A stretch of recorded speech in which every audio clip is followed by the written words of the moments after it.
প্রধানমন্ত্রী নরেন্দ্র মোদীর ১৩৬তম মন কি বাত অনুষ্ঠান উপলক্ষে গোমতী জেলার করইমুড়ায় বিশেষ শ্রবণ কর্মসূচির আয়োজন করা হয়। স্থানীয় বাসিন্দাদের সঙ্গে টেলিভিশনের মাধ্যমে অনুষ্ঠানটি শোনেন ত্রিপুরা বিধানসভার অধ্যক্ষ রামপদ জমাতিয়া।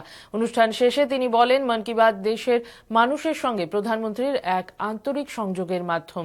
এই কর্মসূচির মাধ্যমে সমাজের ইতিবাচক উদ্যোগ, সাধারণ মানুষের সাফল্যের কাহিনী এবং জাতি গঠনে সকলের অংশগ্রহণের বার্তা আরও শক্তিশালীভাবে মানুষের কাছে পৌঁছে যায় বলে উল্লেখ করেন তিনি। আমাদের যশস্বী প্রধানমন্ত্রী যে সারা পৃথিবীর বিষয়গুলি নিয়ে যে আজকে এনেছেন, এটা সত্যি সবার কাছে মনে রাখার মতো। এবং আজকে উনি দিনটাও আমাদেরকে মনে করিয়ে দিয়েছেন যে কার্গিল যুদ্ধের বিজয় দিবস আজকে 26 জুলাই উনি বলে দিয়েছেন।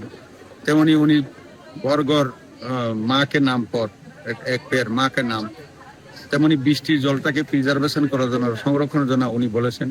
এই কতগুলি বিষয় যে উনি বলেছেন এবং স্বাধীনতা দিবস 15ই আগস্টে হর ঘর তিরঙ্গা যাত্রা করার জন্য উনি আহ্বান রেখেছেন।